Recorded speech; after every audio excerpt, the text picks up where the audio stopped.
Assalamu alaikum frères et sœurs d'Islam, très heureux de vous retrouver encore une fois de plus. Aujourd'hui, Inch'Allah, nous allons revenir sur un sujet très important. On va parler ici de l'amour du prochain en Islam. Mes frères et sœurs d'Islam, beaucoup de personnes aujourd'hui voient les prières ne pas être acceptées de la part d'Allah subhanahu wa ta'ala et ils s'étonnent. Ah, moi je prie, Allah ne m'écoute pas, Allah n'exauce pas mes prières. Comment Allah va t'exaucer alors que ton cœur est noir? Comment veux-tu que Allah exauce tes prières? Comment veux-tu que Allah t'aime alors que tu n'aimes pas ton prochain? Et c'est une réalité. Le prophète Mohammed sallallahu alayhi wa sallam nous dit, dans un hadith, il dit, vous ne serez jamais de vrais croyants tant que vous n'allez pas aimer pour les autres ce que vous aimez pour vous-même. Toi, tu aimes le bonheur. Mais pourquoi, quand ton frère est dans le bonheur là, ça te fait mal? Pourquoi? Pourquoi? Tu veux être heureux, tu es marié, tu es heureux dans ton foyer. Pourquoi tu veux que les autres soient malheureuses dans leur foyer? Tu fais tes activités, ça marche. Tu ne veux pas que les autres marchent. Pourquoi? Et après, tu te vois dans le gros boubou, hein, les gros voiles, on va à la mosquée. Hey, Allah ne va pas accepter nos prières tant que nos cœurs sont noirs. Allah n'accepte que de la part des pieux. Ce n'est pas moi qui dis, hein, c'est Allah lui-même qui le dit dans le Coran. Allah dit que lui n'accepte que de la part des pieux, de la part de ceux qui sont bons. Celui qui est mauvais, il fait une bonne action, Allah ne veut pas. Pour que Allah accepte tes actions, qu'il accepte tes œuvres, il faut que toi tu sois bon, que tu aies un bon cœur, que tu aimes ton prochain. Subhanallah. Combien d'entre nous aujourd'hui, on souhaite la chute de nos frères, on souhaite le malheur de nos sœurs, on souhaite que les autres soient malheureux et que nous seuls on soit heureux. Et après, on se prétend être musulman. C'est qu'on n'a pas encore compris ce que c'est que l'islam.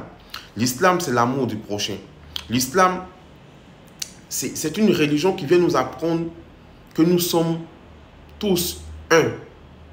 D'accord? Et que nous devons lutter les uns pour les autres et non les uns contre les autres. Et nous, on a mal compris en fait. Allah subhanahu wa ta'ala dit, soyez unis, ne soyez pas divisés. Unissons nos cœurs.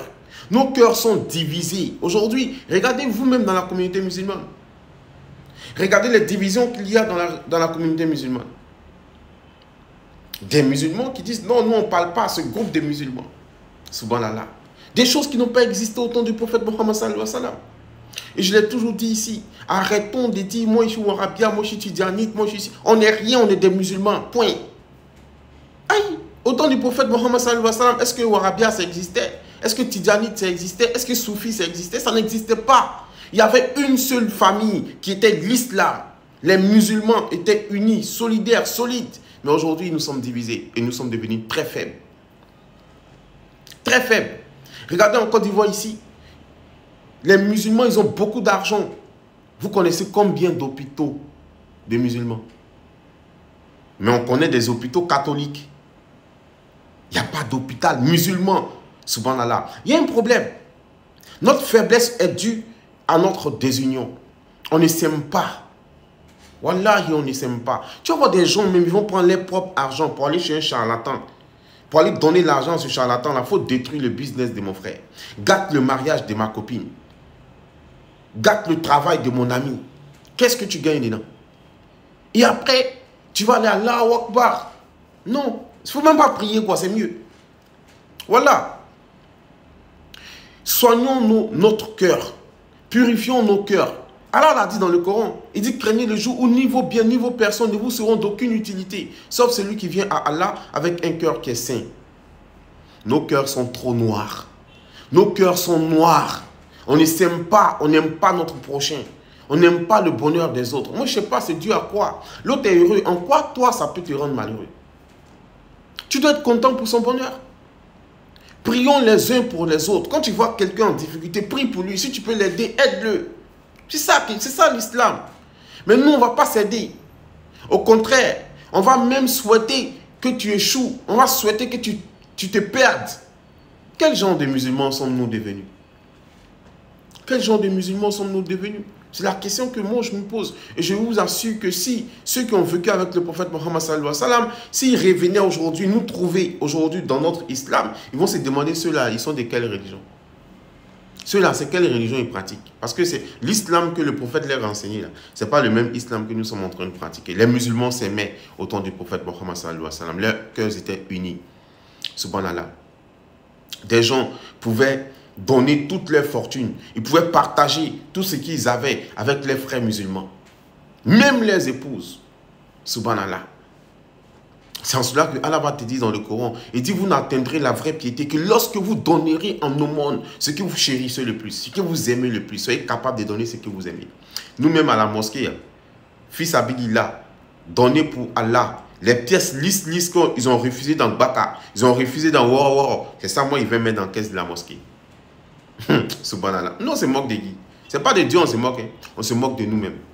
Mes frères sont en islam, peu importe ce que tu fais le bien, tu le verras. Tu fais le mal, tu le payeras. Ça ne ment pas. Aimons-nous. Wallahi, si on s'aime, Allah va nous aimer. Et Allah va mettre la baraka dans notre communauté. Mais si on ne s'aime pas, Allah aussi ne va pas nous aimer. Allah aime ceux qui s'aiment en lui, sans intérêt. Aujourd'hui, si tu vois quelqu'un, il vient, il rit à toi, c'est qu'il a son intérêt. Tu vois quelqu'un aujourd'hui, il est derrière toi, c'est qu'il a son intérêt. Et moi, j'ai tendance à dire que tous ceux qui sont à tes côtés ne sont pas forcément de ton côté. Parce que le mal ne vient jamais de loin. Wallah, le mal ne vient jamais de loin. Vous allez voir, je le dis souvent ici, beaucoup de personnes sont en prison, pas parce qu'ils sont voleurs, pas parce qu'ils sont malhonnêtes, mais parce qu'ils ont fait confiance à la mauvaise personne. Aujourd'hui, les musulmans se trahissent entre eux-mêmes. Subhanallah. C'est dans ce monde-là que nous sommes aujourd'hui, où l'amour n'existe plus, où on est prêt à envoyer, à mentir si un frère pour qu'il parte en prison. On est prêt aujourd'hui à détourner l'argent d'un frère, subhanallah, à détourner les biens d'une famille, à dépouiller des gens de leurs biens parce qu'on est en position de force. Mais Allah dit, craignez le jour où vous allez retourner vers Allah subhanahu wa ta'ala. Craignez le jour où vous allez retourner vers Allah subhanahu wa ta'ala, où nulle âme ne portera secours à une autre. Craignez le jour où ni le père ne sera d'aucune utilité pour son fils, ni le fils pour son père. Aimons-nous vivants avant que ne vienne un jour où il n'y aura pas de retour possible. Aujourd'hui, c'est encore possible de se repentir, de demander pardon, de changer de comportement et de revenir vers Allah subhanahu wa ta'ala. Parce que Allah, il est l'accueillant repentir. Si on revient vers lui, Allah va nous accepter, il va nous accueillir. Mais si, subhanallah, si et seulement si on revient vraiment avec sincérité, Allah va nous pardonner, Inch'Allah. Aimons-nous vivants, mes frères, sur l'islam. L'islam, c'est l'amour du prochain. Si on s'aime, Allah va nous aimer. Allah va nous pardonner et Allah va nous donner une bonne paix ici-bas, une bonne paix dans l'au-delà et il va nous protéger, Inch'Allah, des flammes de l'enfer. J'ai été très heureux de partager ce rappel avec vous. Qu'Allah nous accorde à tous la bonne compréhension, qu'il nous pardonne et qu'il nous guide sans cesse sur le droit chemin. Assalamu alaikum.